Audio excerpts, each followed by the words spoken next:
All right. Hey, Dick, welcome to Masters of MEDDICC. It is absolutely awesome to have you on the show. As I was just saying to you, when I came up with the idea of doing a show like this, there's obviously a list of like names of people that you want to get on the show, and nobody occupies the number one spot more so than you do. You're too kind. I know, but I felt like I had to kind of warm up a little bit, get a bit of practice in with some other absolutely epic sales leaders, which I think many of which I you enjoyed kind those of. very much. They were Oh, great. Yeah, that's you did a great. great job on those interviews. Thank you very much, Dick. Well, perhaps for those who, those of you that found the MEDDICC, the Masters of MEDDICC show, and then maybe have just been living, under a rock somewhere, who don't know who you are, Dick Dunkel, perhaps you could introduce yourself to the listeners and watchers. Yeah, so I tell people I've spent most of my life carrying a quota. Lifelong Philadelphian, if you will. Lived here. First professional sales job, software sales job was at PTC, so that was kind of the beginning. But even before that, I'll tell you, my very first sales job was I sold books door to door for 2 summers in college, and I helped pay some of my college expenses. And I was studying civil engineering, so I spent a little bit of time doing that after school. But eventually got into sales with Xerox Corporation, which was great training. So certainly that's the professional side of my business. Otherwise, married 3 sons.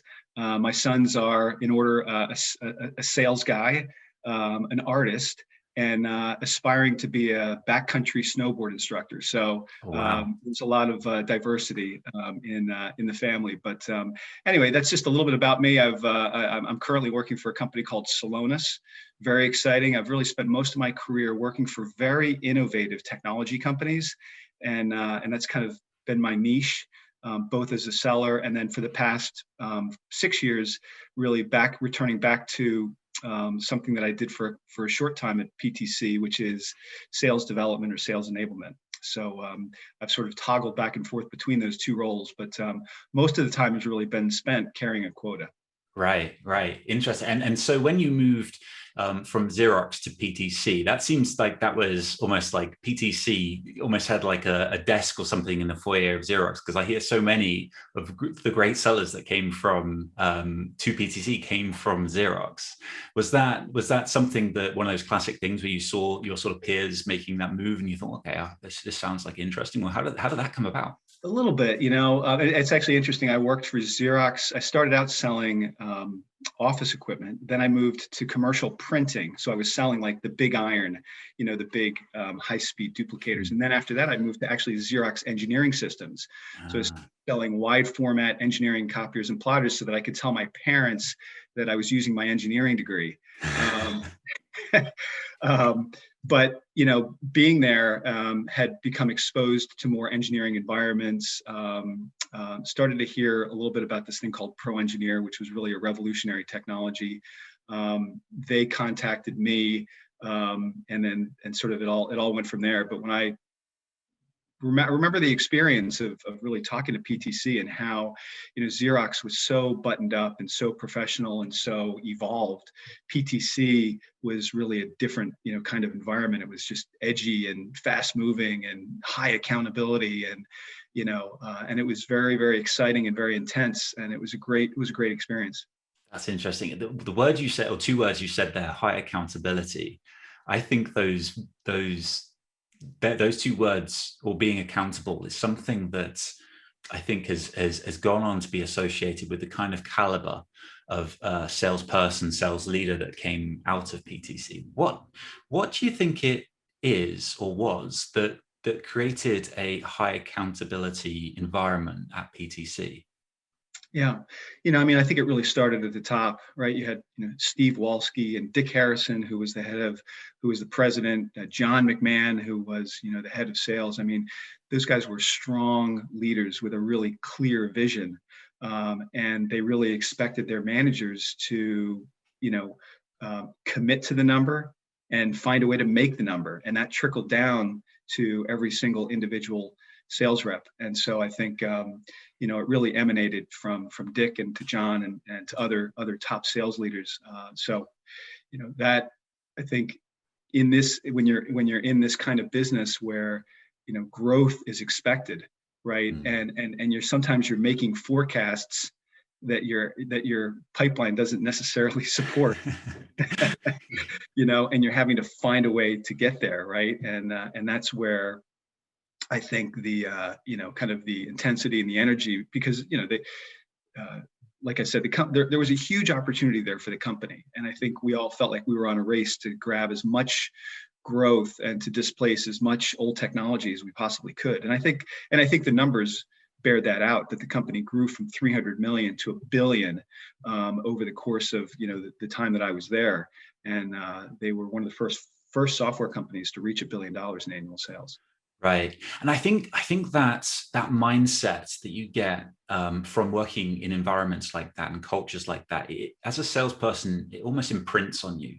And what I see from there is, one of the things that always just makes me laugh and fascinates me about our industry of sales, especially enterprise sales, is how, you know, if you look at however the company measures their sales periods, let's say quarters, you know, you have this you have this sort of rise of deals coming in, and then gets the end of the quarter and it goes up, and the same every quarter. And then the end of the year is obviously the biggest spike of all. Now, customers, as much as people will say customers are smart and they know, you know, to buy, when to buy, and all that sort of stuff, I don't really see it like that. I think that we as salespeople, we're dictating when things close. And therefore, with that same mindset, if we can impact when things close, you've got to say we're also impacting what closes as well. So when you say there, you know, people were having to forecast, but they didn't necessarily have the pipeline velocity to support the forecast they were making. I know we would never get these numbers, but I would be fascinated to kind of figure out what percentage of numbers that were coming in were brought in almost by, I want to be wishy-washy and say the power of the mind, but the power of the intent that those, you know, as you said, starting from the top, drove all the way down the business, where everyone feels like, right, you know, we've committed a number, we've got to bring it in against, you know, and I find that fascinating. Yeah, and you know, I mean, it is, and I think that, you know, it's obviously, you know, creativity and you know, perhaps finding a way to accelerate an opportunity. Maybe it's you know, just some of the different creative things that I think we've all seen. But I can't necessarily say that it's a healthy lifestyle, right? That's not necessarily the way to really go. And I think, you know, one of the things that we really need to try to do is to make sure that we're not putting ourselves in that situation, right? That we, you know, a healthy pipeline cures all ills, right? And I think oftentimes managers and sales organizations are more focused on the closing side as opposed to the pipeline building side. Right. And I think, you know, if you're really being more proactive, if you're really trying to think about, okay, how do I avoid kind of this hockey stick at the end of the quarter, right? Then I really should be putting more energy into pipeline building so that I've got a bit of a reserve of opportunities there that I can tap into, and I don't feel like I'm draining the pond, you know, every quarter, right? That's that is a vicious cycle that I think, you know, a lot of organizations would love to get themselves out of. And I think, you know, a real focus and a commitment towards pipeline building is really the way to do it.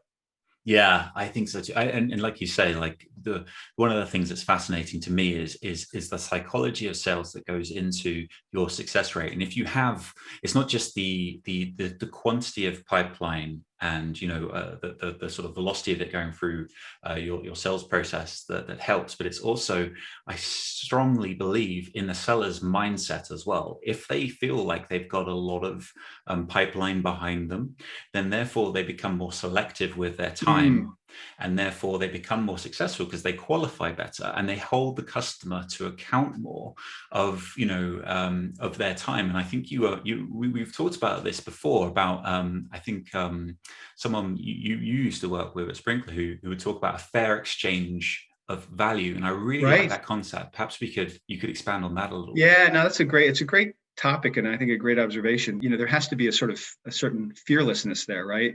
You know, there's, I think, a lot of people that are afraid to hear bad news, and I think a willingness to ask the tough questions, right? And I think that when you do have a healthy pipeline, you actually become a better qualifier, right? Because you're not desperately clinging on to that second-rate opportunity, right? You're like, hey, look, I'm busy. Like, I've got people to see, we've got solutions to provide. And if you guys can't help me understand like how we're going to do business here, if we can't get an NDA in place, right, so that we can have a free exchange of information so that we can understand what's really not working here, right, then this is not a great use of my time. And the customer's like, what, so we've got to have, I think, we've got to bring some of that gravitas. I think the reality is that, the people that we're dealing with in our customers' accounts, everybody's incredibly busy, right? Mm-hmm. And so many of the people that we deal with don't necessarily know how to buy technology, right? So I believe that we really need to bring, and this is why, great salespeople bring strong leadership, right? Like, they're natural leaders, and leadership is something that can also be learned. But I think when you bring leadership into an engagement, right, the definition of leadership is that people will follow you. And that includes the customer, right? So when you bring leadership into an engagement, right, the customer will follow you. And it's not to say that we're going to ignore their process, right? But it has to be something that's done together. Yeah. And so when we lead as sellers, customers will follow. Yeah, I so strongly believe that as well. And I think I always say this to people: if you think about the most impressive salesperson you've worked with, in previous roles and places like that, there's a lot of attributes that people apply to good salespeople. They think, they have to be like product experts, they have to be good, people, like all of these things that if you were to survey the masses, they would come up with. But I really do think that the one thing that stands head and shoulders above when I think about the best salespeople I've ever worked with is exactly what you just said, is leadership qualities. It's almost just being the person that can bring everybody together, meet all the stakeholders, whether they be internal stakeholders, your team, your sales engineer, your exec team, through to the customer and their exec team and their stakeholders. And it's kind of managing those. And I always think about this as one person I worked with at Oracle. And Oracle's like gigantic company, and we were in the construction industry vertical, and at that size, there's regular meetings where all of the different stakeholders internally at Oracle would come together. And I remember this guy was a thoroughly impressive salesperson. He did, he was top. I think he might have been globally top that year. At least he was top in EMEA, which is a big thing of application salespeople of thousands at Oracle. But I remember being earlier in my career and seeing him in these meetings and being like, this guy doesn't contribute anything from a construction perspective. He doesn't seem to have any thought leadership or anything like that. But yet he is clearly the most impressive person in this sort of whole organization.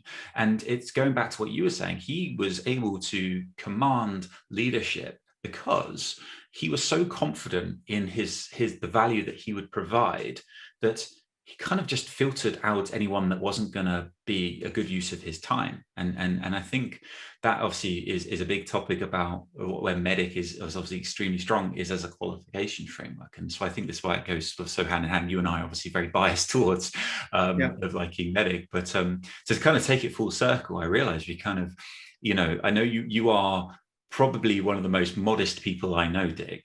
And I was looking at your LinkedIn profile earlier today, and on there, and under there it has areas of you have expertise in there. And one of the third or fourth things on there you'd put was MEDDIC. And I thought to myself, you're classing yourself as an expert in MEDDIC, but I'm sure most people know this. But for those that don't, you literally coined the phrase of MEDDIC. You invented the term MEDDIC, and I think that it just amuses me because it's to see it.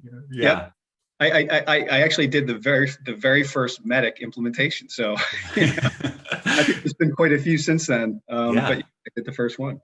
That's amazing, and it's a fascinating story of how it came about. And I think what people would love to hear about this and why it is such an interesting story is because the organic nature in which MEDDIC was born, I think, is one of the reasons why it's gone on to be so prolific and last the test of time like it has. So perhaps from your, I feel like I've told the story a load of times recently. I'd love to hear it from your side. Oh, sure. Yeah. It's interesting because I think maybe some of this comes from my engineering background, and but I think anybody that goes through school, it has sort of develops critical thinking And one of the things that I really took away from Xerox was, it's funny, and I actually have it on my desk right here, is my first sales book was, Spin Selling, right? And it's a classic, right? And and to me, what it really instilled was this idea that you can take something that, most people would think of as sort of an art and break it down into some sub concepts like, understanding the situation, S, defining the problem, exploring and exposing the implications of that problem, and then the needs payoff. And I'm like, oh, that's really, and that was really the methodology that was really instilled at Xerox. And so, when I got to PTC, I was initially a sales rep, worked as a sales rep in Eastern Pennsylvania, spending time in Scranton and Allentown, calling on sheet metal fabricators and pump manufacturers, selling Pro Engineer, which was designed through manufacturing software. And, was very successful there. I was responsible for generating a lot of new business in Eastern Pennsylvania. And then I got the phone call from Ann Gary, who was at the time the head of sales development at PTC. She worked for John McMahon. And she invited me to Waltham, to Massachusetts, to join the sales development organization as an interim position, because in what PTC was doing at the time, which I think is a great practice, is they were pulling salespeople out of the field to do a stint in sales development, and then also used it as an opportunity for professional development. Mm-hmm. And then they would spin those people back out into the field as district managers. And so it was an opportunity for me to, develop professionally, as well as, develop, as well as provide value to the organization by training.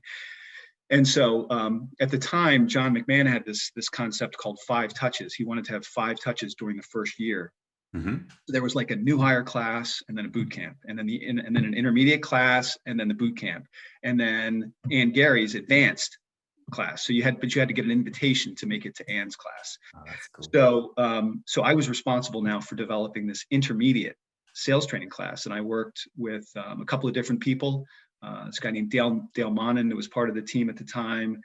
Jack Napoli was part of the team, Ann, of course, and many other sales leaders that were there. And so I was in the process of developing this intermediate sales training class, and that was when this activity developed called, why do we win, why do we lose, and why do deals slip? And so we moved to Waltham from the Philadelphia area in about April. So it went from spring in Philadelphia to back to winter in Massachusetts. That's what happens when you move up there. You step back in time a couple of months. And so we got there, and I started working up there, and I think it was like April or May. And then by June or July, I was doing this course. Right. And so one of the things that started to emerge was this pattern of, coming out of this activity of why do we win, why do we lose, and why do deals slip? We started to sort of see some recurring themes. And eventually we said, well, look, like we keep coming up with these same 6 things. And so I basically presented it to Ann and John. I said, John, I think we've got something here, right? These are like the 6 recurring themes of why do we win, why do we lose, and why do deals slip? And he said, let's run with it, right? And so I had 6 things. I had metrics, economic buyer, decision criteria, decision process, pain, and champions. And so I guess my claim to fame is that I'm the person that had to decide that I was for pain. Yeah. Right? So the identification and the implication of pain. And so that was the original kind of definition and version of MEDDIC. And it's funny. I remember the first time that I presented this to a class. We had a group of sales reps that had been on board for a few months, and we went through the exercise. And then I presented at the end. I said, "This is it. This is the answer. The answer is MEDDIC." And this guy in class, I remember to this day, his name is Mike Macatura. Mike raised his hand. He goes, "Okay, so let me see if I got this straight." He says, "You mean to tell me that I is for pain?" I said, "Yes." "You're damn right it is."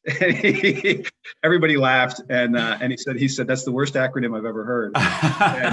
And then a couple of weeks later, I swear to God, a couple of weeks later, he called me, and he goes, "Hey," he goes, "remember how I was making fun of your acronym?" He goes, I use it every day. He goes, I will never forget it. He goes, I use it, in preparation for meetings. He goes, I use it, I used it to sort of analyze a deal to figure out where our gaps were.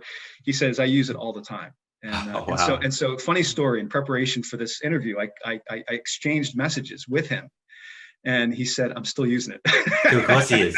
Of course he is. Oh, wow, that's a brilliant story. Imagine if you would have taken, offense and thought, well, maybe he's got a point. Maybe this acronym doesn't have legs, and it could have changed the course. I mean, we joke, but I genuinely, can you imagine the amount of the billions and billions of dollars of revenue that have been won, because of organizations being able to be more proficient with their selling because of what you created.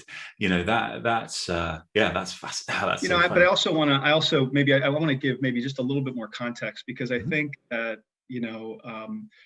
maybe the piece that I left out was the fact that the people who were contributing to why do we win and why do we lose and why do deals slip, like those were people who had great experience. They were talented people who worked for really strong managers. And so the fact that, I sort of maybe was responsible for packaging, right? Like maybe that's the thing I could take credit for, was the packaging exercise. But these guys were the ones that were bringing the ideas, right? They were the ones that were talking about, and they, the concepts of champion and the concepts of decision criteria. Like these were things that already somewhat existed, right? And the other book that was very popular at PTC at the time was a book called Powerbase Selling. Oh yeah. Which was about the subtitle Stories of an Ivy League Street Fighter. Yes. Right. So it was like winning with aplomb and savvy. And so, concepts of economic buyer and champion were sort of embedded right in the book. And so these guys were bringing the ideas. And I think if anything I could maybe take credit for is the packaging. Yeah, no, that makes sense. But very grateful, because I think, there's been throughout time, there's been, collections of talent like there has been. Maybe not, PTC seemed like a very special place. You only have to look at the proliferation of who's come out from there, and, all the kind of who's who in sales leadership today to sort of see that. But I think I think you should take credit, because I think having the ability to bring it together, package it up, and then articulate it in a manner that, people can just grab a hold of. And I think one of the things that for me has always been interesting about MEDDIC is, if you spoke to most enterprise salespeople, they'll understand MEDDIC even if they've not used it, or if they have used it, they will have embraced it a little bit, through to obviously a lot. But generally, people understand the concept of it. But it does seem to be a very, very wide spectrum, especially from my experience, of people that just know what the acronym stands for. And so they could answer your questions if you would say, oh, who's the champion, who's the economic buyer? But through to actually then using it, executing against it, and then, right the way through to, I know what some of the things that you've been able to do is you're kind of like, you created it, but then leveling up to where you are today, about sort of executing it over the top of sales processes, having kind of entrance and exit criteria that relate to where you are. That for me is very, very interesting. And I think that, there's a correlation between some of the fastest growing companies and their sort of level of discipline, I suppose is the right word, of how they deploy MEDDIC, or MEDDPICC as it often is now. Is that what you find as well? Yeah, for sure. And it's a really interesting concept. And I think about what organizations.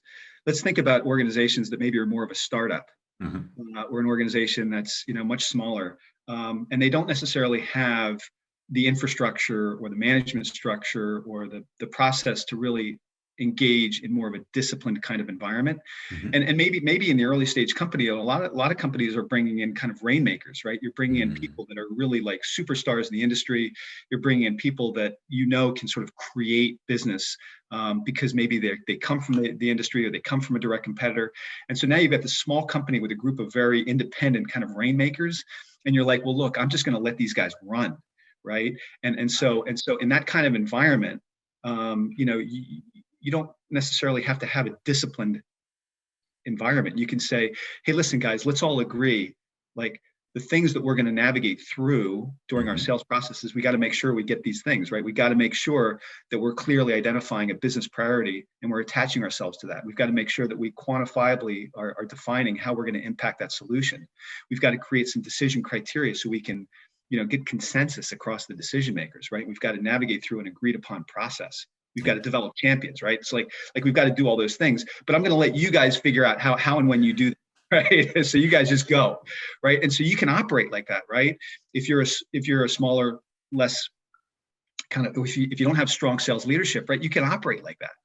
But what happens is that as organizations get bigger, right, and rainmakers don't grow on trees, right? You've got to now begin to expand your hiring profile so that you can scale the sales organization, right? Like you're still looking for top talent, right? But you've got to be able to have a model where you can bring in more salespeople. You've got more structure. You've got a more repeatable process. You've got to be more consistent with forecasting. Right. And that's when the discipline has to begin to set in, right? And that's when you've got to begin to have sales. You've got to really clearly define sales stages.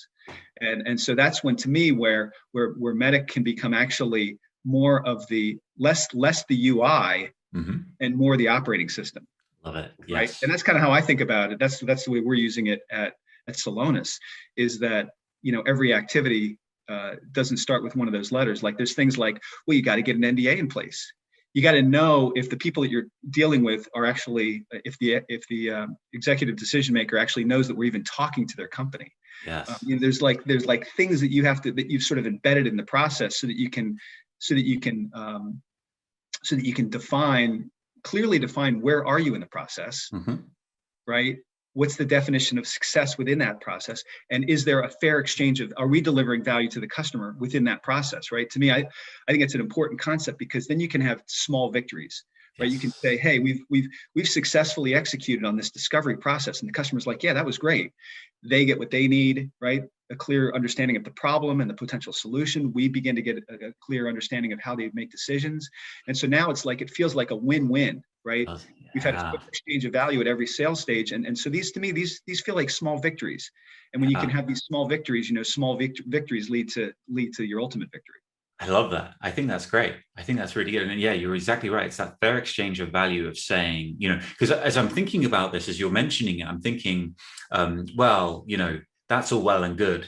I'm playing devil's advocate. That's all well and good if the customer's happy to go through that process with you like that. But it flips. The flip to that is if they're unhappy for you to go through a scenario that's going to be a win-win, because you're going to win because you're going to extract information that's going to help you demonstrate to them the value that you're going to provide in a meaningful way. Then if they're not interested in that, then it's almost like, what are you doing? What are you doing with the customer? Exactly. So it is that classic, and I love the idea of the small wins as well, because I think, especially in Celonis and enterprise sales, it's what's without being disclosing sensitive information, it must be a multiple month sales process, I'd imagine, looking at the complexity of the technology you're selling. So to build in those wins as you go, but also not just for your own internal morale and progress and traction, but I also really like the idea of doing that with the customer, saying, hey, look, we've got through this stage. Look what we've done together. This is the output of the work that you put in, and what's next? I'm going to be asking you to invest this much time, because the next output is going to be that. I think that's great. I love it. How do you do it? And I think the other thing that this sort of brings me back to is, and this is where MEDDIC loves Challenger, right? Is because the Challenger sale, because so many of us are out there selling innovative solutions, right? We're bringing innovative ideas to organizations, that we're introducing new concepts, and we're challenging conventional thinking. Like that's a lot of what we do, right? Is that people have conventional ways of thinking about how they can solve a problem. Like for us, it's about process improvement and how we can identify issues that exist inside of organizations' critical business processes, and how we can identify them and improve them to achieve better positive business outcomes. Right. But the issue is for organizations is that when they can be stuck in sort of the way that they've done things in the past, and so for us to be able to bring that innovation, it comes back to how important it is for us to be able to really give. Another basic tenet of sales is give to get, right? But I think that in order for us to really be able to get real traction, right, we've got to prepare. We put a heavy emphasis on preparation. Brilliant. Right? Know your customer, know your audience, right? Be familiar with the kinds of challenges. Learn to speak their language. Like, know the KPIs for their industry. And when we take the time and we have a relevant story to share, we come in with, some strong ideas about how we believe we can help them, right? It's that provocative point of view. That to me demonstrates a real strong give. And to me, that's the right way to enter into these kinds of relationships. And, it really builds the credibility, the respect, and then it gets us into a motion, hopefully, of kind of that exchange of value, and gets us into a healthy process. Yeah, I love that. I like that a lot. What's when you're managing these sort of extra, I want to call them extra layers, but they're sort of extra focus of things you're looking to get through at each stage. I don't know if you'd call them exit criteria or just criteria in each stage. How are you managing that? Is that sort of just a more depth in the process, or is it genuinely part of, if I'm a salesperson for you and you're my sales manager, for me to progress a deal from one stage to another, I have to, in a very, very binary fashion, have to satisfy a certain criteria? Yeah. So we actually have something that we call the MEDDPICC checklist. And it's the absolute minimum set of things that you have to have accomplished in that stage in order for you to advance the stage. That's cool. Right. Okay. And so, it's I think any organization can do it. The way that we actually developed that was, we said, we went through each element of, for us, we use MEDDPICC. And interestingly enough, for us, P stands for partner. Because we really are very, very committed towards leveraging partner relationships, because partners can actually really contribute and add value to our engagements, right? To deliver process improvement to our customers. And so we have to always have a partner plan.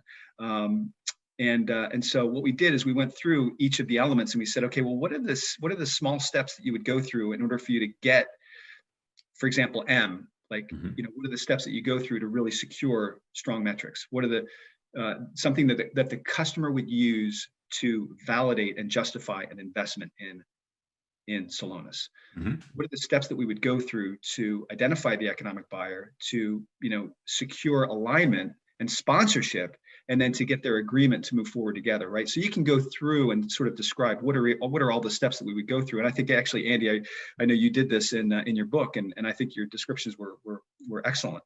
But when you do that and you sort of do it in your own terms, as like, this is how we would do it at our company, then those are the steps. Then you can sort of you can distribute those activities, you can distribute those actions over your sales stages, right? You can say, okay, what are the things that we have to have accomplished during our initial sort of profile? We call it profile, sort of the initial stage. And then we go into discovery, and then confirm, and then executive alignment. So there's these stages, and we say, well, look, at a bare minimum, these are the things that have to have occurred in order for you to be able to advance the stage. And, one of the things we see is that, and when we first rolled this out, we would see that sales reps would not complete a stage, and they would advance the stage. So they would be incomplete. Right. And so sales opportunities that would be incomplete in an initial stage, we're much more likely to be incomplete in the next stage. We're much more likely to be incomplete during the following stage. So it was like you were creating a vicious cycle, a vicious pattern of, incompleteness, right? Yeah. As opposed to, let's take a disciplined approach. Don't move forward. Don't move forward until you get that mutual NDA in place. Don't move forward until you know that your audience is in contact with the economic buyer. And when we started doing that, when we started instilling that discipline, our sales reps were starting to push back a little bit on the customer to say, hey, look, I don't really think we're ready to move forward yet, right?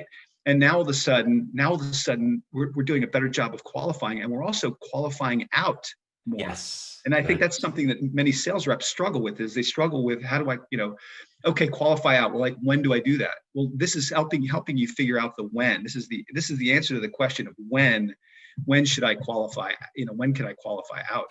And qualifying out doesn't mean that you're never going to talk to that customer again. It just means that they're sort of getting deprioritized. Yeah. And that means that maybe you should spend more time prospecting.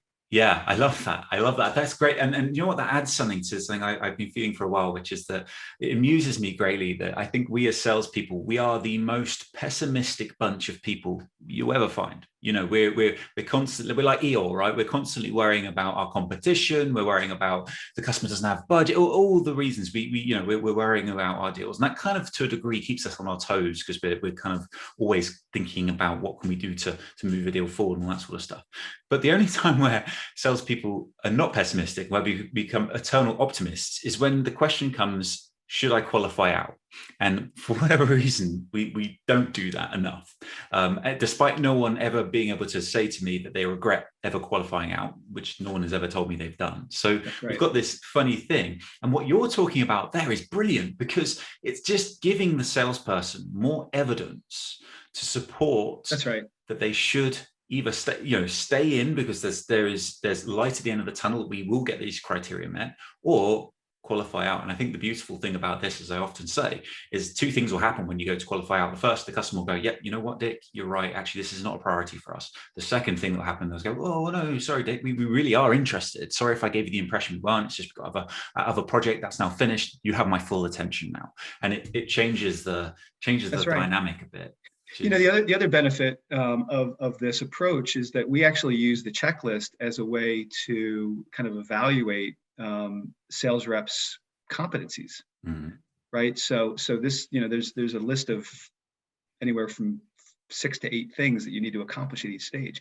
And one of the things that, you know, we say is, look, if you as a sales rep are struggling with executing on this item, please, you know, first of all, don't ignore it. Don't say, oh, that's dumb. You know, I don't understand why you're asking me to do that. Raise your hand and ask the question and say, help me because I'm struggling with this, right?